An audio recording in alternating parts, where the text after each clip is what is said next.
ये दो एपिसोड्स में एपिसोड नंबर 9 और 10 मुझे नादिर ने तो बाकी चीज़ों की बात कर दी, मुझे 2-3 चीज़ें बहुत क्लीशे लगी राइटिंग में भी और डायरेक्शन में भी। स्पेशली वो जो बर्थडे वाला सीन था, हाँ वो उनको मैं डिटेल में राइटिंग और डायरेक्शन में करूँगा। मैंने केक कभी नहीं खाया। लेकिन ओवरऑल बात की जाए तो कुछ सीन जहाँ पे बिलाल और हानी आ रहे हैं, उनकी केमिस्ट्री अमेजिंग लग रही है। जो अच्छी बात है, पहले मैं बता दूं, अच्छी बात ये कि जिस तरह से शूट किया गया है वो बहुत ज़बरदस्त था, बहुत ही कमाल था। क्लिफ्टन ब्रिज पे किसी को बैठे मैंने कभी ऐसे नहीं देखा। वो जो ड्रोन शॉट था वो कितना खूबसूरत लग रहा था कि वो कराची की एक जगह है लेकिन कभी यूज नहीं हुई। अब वो जो ऑफिस और पीछे समंदर नजर आ रहा है वो उसको बहुत अच्छी तरीके से शूट किया गया। मसला वहीं पे आ रहा है कि फैक्ट्री वाला सीन बहुत वीक लग रहा था मुझे कि ऐसे ये क्या था, आपको दिखाने की जरूरत क्या है। फिर वहाँ पर एक और चीज़ थी जहाँ वो जो राइटर दिखाना चाह रहा है इसमें कुछ चीज़ें कि वो सुधरना शुरू हो गया, वो सुधरने की जो सिचुएशंस बनाई गई हैं वो बहुत मुझे कमज़ोर लग रही हैं और वो बहुत देखी भी लग रही है कि आपने वो बहुत सारी बॉलीवुड मूवीज़ में वो सिचुएशंस देखी हुई हैं। तो वो मुझे लग रहा था कि वो बेहतर हो सकती थी, लेकिन मुझे पिछली 2 एपिसोड के मुकाबले में ये एपिसोड बहुत वीक लगी, जबकि इसमें मेहंदी भी थी, बर्थडे भी थी, ये तो ज़्यादा मज़े की होनी चाहिए थी। But these 2 episodes were week. तो इस हफ्ते मेरा लास्ट वीक 2 थम्स अप था, but this week 1 thumbs up. वो उन चीज़ों के लिए जो रोमांटिक मूवमेंट्स आए थे ना, उनको देख के आप जरा थोड़े से तरंग में आ जाते हैं। आप कहते हैं यार ये देखने के लिए, स्पेशली जो गुजरने का सीन था वो बहुत खूबसूरत शूट हुआ था। तो बाकी बातें डिटेल में, लेकिन वो हम राइटिंग और डायरेक्शन में हम करेंगे। अब मुझे जो कुछ चीज़ें जो वो लगी, पहले बता दूं जो अच्छी लगी। मुझे जो जितनी सारी मूवमेंट थी ना, वो महर की और जो लड़का है इश्तियाक की आपस में, वो जो उनका एक मोन्टाज था जब उसको शॉपिंग करवाने के जाते हैं, वो बहुत अच्छा, वो जो करियाकी कर रहे हैं और वो मज़े में है, बैठ रहे हैं, बातें कर रहे हैं, चीज़ें कर रहे हैं, वो तो बहुत डिफरेंट तरीके से शूट हुआ था और वो बहुत मुख्तलिफ लग रहा था। जो हमारी नॉर्मल स्क्रीन है हमारे ड्रामास की, उसमें एक बड़ा मज़े का गाना और गाना बहुत अच्छा था, बहकारे हाँ, दिल डोलने और बहुत फ्रेश एक फील थी। आपको लग रहा था कि हाँ आप आज की कोई चीज़ देख रहे हैं, आउटडेटेड चीज़ नहीं देख रहे हैं। वो अच्छा था। सॉन्ग के राइट्स मिल जाते हैं ऐसे फिल्म का गाना ले लिया होगा, पैसे दे दिए होंगे। और दूसरी चीज़ ये जो और इसके अलावा जो अच्छा था, आई थिंक जो लास्ट मूवमेंट थी, जो लास्ट जहाँ पे एपिसोड 10 एंड हुई है, उन दोनों का जो गुजरना था, और आप उस मूवमेंट में आप भी होते हो कि अब वो मुड़ेगा या वो मुड़ेगी, वो देखेगा कौन किस तरह देखेगा, और वो जितनी खूबसूरत तरीके से वो कैप्चर हुआ है, दैट वाज अमेजिंग। और वहाँ पे ना अब आपको लग रहा है कि आप एक रोमांस देख रहे हैं, अब you want to see them. और मुझे वो बड़ा इंटरेस्टिंग लगा कि अब ज़ाहिर बात है इनमें इंटरेक्शन नहीं है दोनों बिलाल और हानिया का, अब ऑडियंस को तो देखना है, वो उन दोनों को साथ देखना है, तो वो फैंटेसी में ले गए। और वो एग्ज़ाम के दौरान वो जिस तरह से वो देखते हैं, वो मूवमेंट भी दोनों का बहुत अच्छा था। और बिलाल और हानिया की केमिस्ट्री नज़र आ रही है। वो होता है ना कि आप केमिस्ट्री देखना चाहते हैं, समटाइम हीरो हीरोइन आमने सामने होते हैं, केमिस्ट्री नहीं होती। इसमें एक नज़र आ रही है कि एक स्पार्क है और आप कहते हो ये सीन और तवील होना चाहिए था, ये सीन और मुझे देखना है। अच्छा कि शॉट था कि दिल नहीं भरा, और वो जो गुजरने वाला सीन था वो तो बहुत ही एपिक था। अच्छा सीन जिसमें फारिया आती है और फिर वो पहले उसकी बात सुनती रहती है, फिर उसको क्वेश्चन करती है कि तुम ऑब्सेस्ड हो, तुम्हारा मसला क्या है, तुम्हें इतनी तकलीफ क्यों है, I feel sorry for you. वो बड़ा अच्छा था। और फिर कहती है कि अब तुमने बाजू में वो जो एकदम तुम्हारी टांगें तोड़ दी, पता नहीं क्या, हाँ कि तुम्हारी जबान खींच लूंगी, वो जो गुंडा निकलता है ना, वो मुझे हानिया का वो बहुत उसकी सहेली ने बड़ा अच्छा जेस्चर दिया, कुछ छेड़ के चली गई उसको। वो सहेली भी वो सहेली तो आई लव दैट सहेली, वो बहुत। और ये ना एक स्क्रीन में फ्रेशनेस आती है इस ड्रामे को देख के। बर्थडे वाले सीन जरूर डिस्कस करना, वो मैं जरूर बर्थडे वाला सीन, ये तो अभी अच्छी बातें बता रहा हूँ जो मुझे अच्छी लगी। जो मुझे वीक सीन लगे ना, बर्थडे वाला सीन ऐसा लगा था कि बहुत इमेच्योर था, बजट नहीं था शायद। नहीं, बजट की बात नहीं है आप और ये मैं राइटर ने लिख दिया है, ठीक है। अब डायरेक्टर के सामने ये सिचुएशन है, अब डायरेक्टर सदी अमेजिंग डायरेक्टर, मेरी एक राय है इस हवाले से कि आपको ये सिचुएशन मिल गई है, ये आपके पास यही लोग हैं, अब वो आके सिर्फ उसे 2 लोगों से बात की, इसका मतलब बाकी लोग जो उसके बेडरूम में मौजूद उनको वो जानता ही नहीं है। और बेडरूम में क्यों हुई, मेरे जहन में ये आया था। चले सालगिरह क्यों बेडरूम में हमने सालगिरह भी कर दी। अब या तो आपके जब दोस्त होते हैं आपके बेडरूम तक जिनकी एक्सेस होती है, आप सबको जानते हैं, आप वहाँ पे सिर्फ कुछ भी लगाते हैं, म्यूजिक लगाते हैं, वो सबसे आके मिला है, ये वो फलाना, म्यूजिक में पता चल गया कि सारे इसको जानने वाले हैं।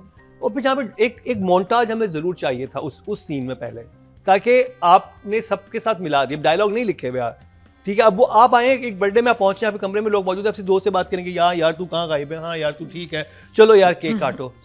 फिर दूसरी बात, no one taking a picture.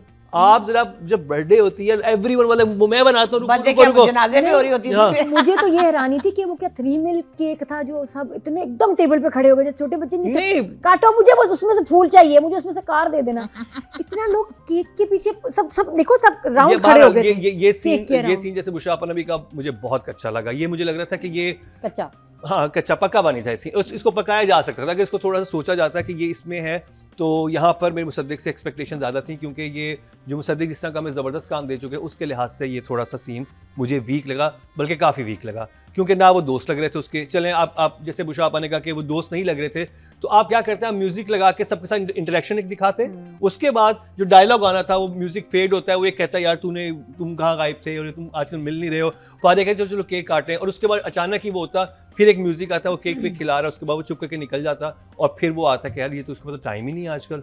वो जिस तरह से उधर से गया भी है ना कि यार अच्छा मैं आया हूँ, ये मैंने केक काटा, वो यूं चला नहीं, गया। वो लग रहा है कि वो एक मगरूर अमीरजादा और सारे गरीब का हाँ सारे उसे दोस्त नहीं आए हुए। ये कमरे में होना ही नहीं चाहिए था। ये इसको बुलाते कहीं हॉल में, इसको सरप्राइज पार्टी देते और वहाँ म्यूजिक चीजें, और ये इसका दिल ना लगता किसी चीज में चला जाता है। कमरे में होने वाला नहीं। अगर कम चल मैंने वही कहा कि अगर सिचुएशन ये थी तो इसको बिलीवेबल कैसे बनाना था, वो नहीं बना सके।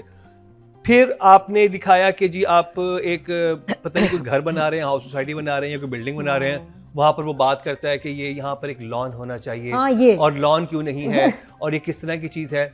और आप एक बेसिक सी चीज होती है कि जिस वक्त कंस्ट्रक्शन पे आप कब जाते हैं, जब आपका पूरा प्लान आप किसी आर्किटेक्ट से बात हुई भी होती है, किसी से फर्स्ट स्टेज वो होती है। फर्स्ट स्टेज वो होती है, आप इसको रात दिन के आप वहां पे खड़े होकर शूट करें। और अगर आपने ये जुमले इनकॉर्पोरेट करने थे, क्योंकि आपने हीरो को बहुत कोई तब्दीली दिखानी उसके अंदर कि वो हर फैसला बड़ा अच्छा लेता है, उसे मेंटल हेल्थ का बहुत ख्याल है, वो अपनी जो क्लाइंट्स हैं उनको जो भी उसके होने वाले क्लाइंट्स हैं, आई डोंट नो वो कोई हाउसिंग सोसाइटी क्या है या कोई अपार्टमेंट्स की बिल्डिंग है, उस लॉन देना है। तो ये एक तो इतना इंपॉर्टेंट सीन नहीं था कि जरूरत नहीं थी।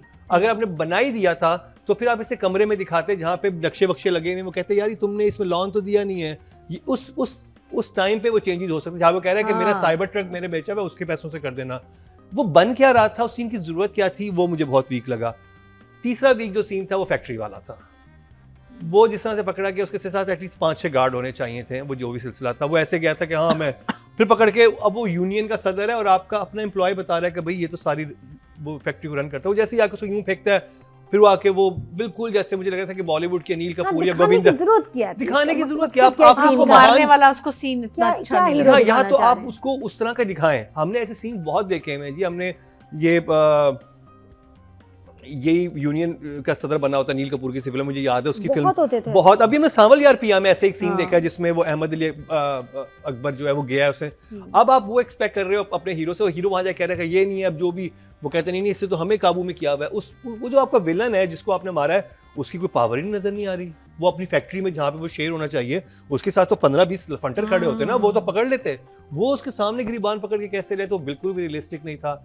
आई थिंक ये वो वीक सीन थे जो बहुत अच्छे, जो बाकी ड्रामे की चीज जा रही है उसको वो नीचे करें। तो ऐसे गैर जरूरी जो आपके सीन्स उनको निकाल दें, क्योंकि उससे स्टोरी में कोई फर्क पड़ नहीं रहा। वो एक बात से भी, वो एक जुमले से भी ये बात कन्वे हो जाती है। वो कहते हैं भाई फैक्ट्री में जो सारी यूनियन के मसाले थे वो सर ने ठीक करनी है। यानी अदनान जाफर एक रिस्पॉन्सिबल बंदा दिखाना था ना। अगर आपने वही दिखाना ना, अदनान जाफर आके कहता है कि वो वहां पे तो बहुत मसले चल रहे हैं, तो वो दूसरा कहता नहीं सर वो ये गए थे करके आ गए सारे मसले। इसके बगैर ही वो होता कि हाँ भाई क्या मसले हैं, अब हम ये ला रहे हैं, मशीन्स ला रहे हैं, सोलर ला रहे हैं, इसकी पूरी जरूरत ही नहीं थी गुंडा वाली सिचुएशन। हाँ, वो आपने जो प्रूव करना है, अगर आप नहीं उस लेवल का कर सकते तो फिर आप इस तरह से अपनी चीजें कर दें। तो ये वो चीजें थी। और राइटिंग में मुझे राइटिंग में ही ये वीक लगेगा कि जरूरत थी नहीं इस चीज की। बहुत क्लीशे है किसी को महान दिखाने के लिए, जी उसने फैक्ट्री के मसाइल भी हल कर दिए, सोलर भी लगवा दिया, अब वो लॉन भी बना रहा है वहां पे, वो ये भी कर रहा है। फिल्म का हीरो मिलेगा आपको कामयार में। हाँ, मतलब हर फिल्म का हीरो थोड़ा थोड़ा कामयार में डाल दिया है अब। तो ये इस वजह से 8 for Musaddiq but 7 for Radhen Shah. और वो 8 क्यों, किस लिए, क्योंकि जो सीन जिस तरह से कराची को उन्होंने शूट किया है, जिस तरह से लोकेशन हमें दिखाई हैं, वो बहुत अच्छी थी। आपको एक बहुत खूबसूरत एक स्क्रीन देखने को मिल रही है, लाइटिंग बहुत अच्छी है। और जो बिलाल और इनको हानिया को जैसे कैप्चर किया है और जैसे महर और इश्तियाक को कैप्चर किया है, आई थिंक फवाद नाम है उनका, फवाद बहुत मेहनत है। और एक चीज ये अदनान जाफर का जो कैरेक्टर किस ड्रग पे हाइपर क्यों रहते हैं, बेटा काम पे जा रहा है उस पर भी इतना चीख क्यों रहे हैं। वाई वो अंडर करना वो क्या स्टेप फादर है? नहीं, कोई स्टेप फादर भी नहीं है। स्टेप फादर की तरह उसका बेटा हर वो चीज कर रहा है जो एक बाप देखना चाहता है। लास्ट वीक भी मैंने बोला था कि जब शादी वाला मामला है तो बाप तो चाहेगा बिगड़ा हुआ बेटा है मेरा, गुस्सा हो रहा था, ट्रक बेच दिया, हाँ ये कर दिया वो कर दिया, फिर तुम क्यों जा रहे हो ऑफिस, तुम ये खब वो गुस्सा मेरा खून जला दिया। हाँ, भी कहते हैं ना खिलाएं आप ताकि मेरा खून नहीं, रजा का उसको गुस्सा अभी तक रजा किया ना, फायदा गिलानी का गुस्सा तो वो अदनान का थोड़ा सा अंडर होना चाहिए था, वो थोड़ा ज्यादा हो गया था। बाकी जो उस घर में सिचुएशन है वो तो बहुत जबरदस्त है। वो एक्चुअली एक फैमिली लग रही है, वेल नेटेड फैमिली है, और वो एक सर्टेन क्लास की लग रही है, और वो आप सुलझे हुए लोग लग रहे हैं, उनकी बात करने का तरीका बाकी सब चीजें बहुत अच्छी हैं। तो वो राइटिंग में मैं उस और डायरेक्शन में उस चीज़ को दूंगा। बट अगर मैं बिलाल और हानिया की बात करूं तो एक सीन जो मुझे सबसे ज़्यादा इंटरेस्टिंग लगा वो उनका जो अपनी अम्मी के साथ था, जब वो थक के आता है और वो बात जो शुरू करता है उसमें जो उसका इंटरनल ट्रॉमा है ना कि वो ये फैमिली किस चीज़ से गुजरी है और इसकी पर्सनैलिटी ऐसी है तो क्यों है। वो कहता है फैमिली तुम कभी थे ही नहीं और हमारा तो ऐसा कोई सिलसिला नहीं था। फिर ये अर्जुन का बड़ा इंटरेस्टिंग डायलॉग था कि जिससे कहता वो तो कोई मिली नहीं, कहता राब्ता होना ज़रूरी नहीं है। एक वो बहुत अच्छे तरीके से लिखे थे। आई थिंक मुझे राइटिंग में मेंशन करना चाहिए था, ये डायलॉग बहुत अच्छा था। जो पूरी बात थी ना, जो उसने अपना पूरा कैथारसिस किया है ना वेरी सटल वे, और वो उसने इनको भी सोच में डाल दिया था, यानी कि अर्जुमन को कि ओ ये क्या बात कर रहा है। बड़ी डीप बात थी वो, और डीप बात थी लेकिन बहुत ही पोइटिक वे में कही गई थी, बहुत ही शायराना था वो जो भी था, और उसका ना एक असर आप पे भी होता है, आप पे इम्पैक्ट होता है कि ओ, और फिर आपको उस लड़के से एक काइंड ऑफ आपको आप एनालिसिस कर पाते हैं कि एनालिसिस कर पाते हैं और आपको एक तरस आता है कि अच्छा ये जो सारी चीजें कर रहा था, ये गाड़ियां चला रहा था, ये चला रहा था, ये चला रहा था, एक इसकी फैमिली बहुत ही अजीब है, इसके पेरेंट्स बहुत वियर्ड हैं, बाप हर वक्त चिल्लाता रहता है, माँ हमेशा बिल्ली के साथ होती है, हाँ, और इसको किसी किस्म का नर्चर नहीं किया गया, फैमिली का मतलब उसको पता नहीं है। वैसे उसने हर जगह अपने लिए बस चीजें ही ढूंढी हैं, और अब उसे कोई इंसान पसंद आया तो उसे कोई भी अंडरस्टैंड नहीं कर पा रहा है, तो उसकी फ्रस्ट्रेशन जो थी, और अब जो फ्रस्ट्रेशन करते हैं लड़के ऐसे, बिल्कुल ऐसा ही होता है ऐसे। और इंटरेस्टिंग जो मुझे मैं एक चीज़ ज़रूर कहूँगा कि ये जो राजिया ने स्टोरी लिखी, मैं इसको ये नहीं कहूँगा कि ये पहले ऐसा बहुत कुछ हो चुका है। पहले जब भी ड्रामा बनाया गया उसमें तीसरी चौथी एपिसोड के बाद उनका अफेयर शुरू हो जाता था, वो चीज़ें स्टार्ट हो जाती थी भाई। अब जो दोनों इसमें जहाँ पे मुझे हुक है वो ये है कि एकदम आके वो सब थप्पड़ भी पड़ गया, ये भी हो गया, फैमिली अगेंस्ट, अब वापस कैसे मिलेंगे। आपके जहन में ये आता है कि अब कैसे इसको दोबारा लेके आएगा, कि बाप ने भी जैसे जिक्र आया तो मैंने कहा शायद बाप का दिल थोड़ा सा पिघल जाएगा अपनी बेटी की बात सुन के, कभी मेरी मंगनी करवाने में इसका हाथ है, लेकिन वो बाप उल्टा कहता है तो उसको नाम ही नहीं लेना है, कोई बात ही नहीं करेगा। तो वो एक हुक मेरे लिए ज़रूर बनता है। तो ये मुझे वो सीन अच्छा लगा, लेकिन जो सीन बिलाल के मुझे वीक लगे वो फैक्ट्री वाला था, और आई थिंक बिलाल एक इतना एस्टैब्लिश एक्टर, उसको कहना चाहिए था कि ये हम कैसे शूट कर रहे हैं, इसको थोड़ा तब्दील करें। और दूसरा जो एक जगह पे नहीं, एक्चुअली पता है क्या, मैं आपको इसलिए कहूँगी कि एक्टर जो है ना वो एक डायरेक्टर की टेरिटरी में घुसते नहीं है, घुसना चाहिए नहीं है। वो आपकी म्यूचुअल अंडरस्टैंडिंग हो, आप डिस्कस कर लें, कुछ और बात है, बट जनरली मैं समझती हूँ प्रिंसिपली जो भी डायरेक्टर है, कोई भी है, वो सद्दीक है या कोई बड़ा है या कोई छोटा लड़का है, आप उसकी जो भी प्लानिंग है, ठीक है नहीं लग रही तो आप उसमें इतना इंटरफेयर कर नहीं पाते, करना नहीं चाहिए, क्योंकि वो अपना विजन है उसका जो भी है। सो हमारे पास तो ये ट्रेनिंग है कि हमने डायरेक्टर को हर चीज़ में मशवरा नहीं देना है।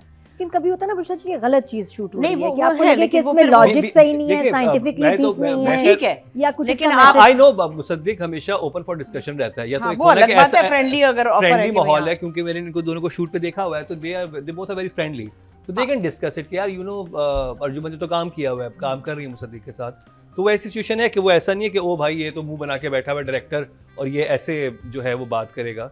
लेकिन मुझे था कि वहाँ पर एज बिलाल को बात करनी चाहिए थी कि ये सीन उस तरह से शूट नहीं हो रहे, या आई डोंट नो, बहरहाल वो वीक सीन थे, वो दो सीन मुझे वीक लगे, स्पेशली वो जो खड़े होकर वहाँ पे भी डायलॉग थे, वो अपनी परफॉर्मेंस पूरी दे रहा है, लेकिन लिखा भाई वो था तो इस तरह से हुआ है। और बिलाल की प्रेजेंस ऑन स्क्रीन वो बहुत ही कमाल की है, और जो उसके अंदर एक शिफ्ट आया है वो बहुत कामयाबी से वो पोर्ट्रे कर पा रहे हैं।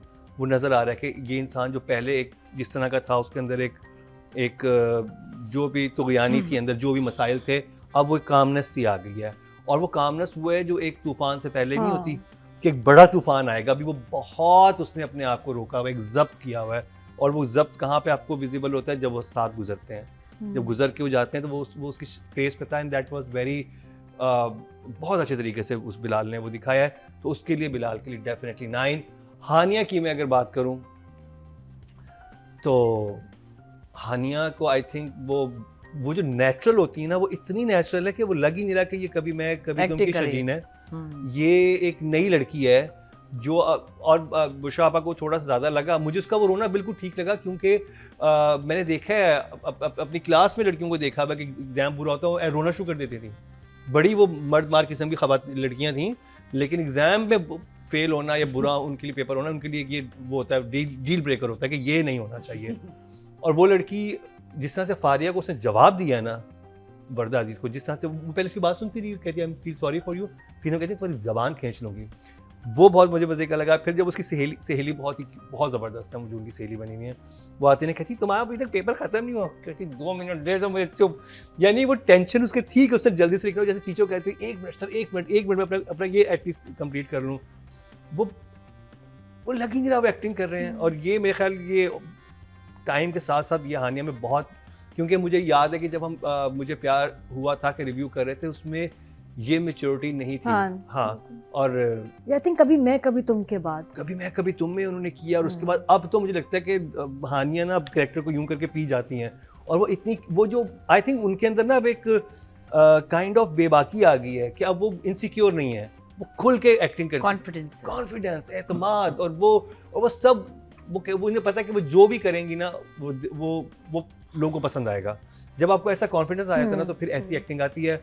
और आई थिंक इन दोनों का एक दूसरे के साथ होना ही एक स्पार्क पैदा कर रहा है, तो I think 9 for Hania as well.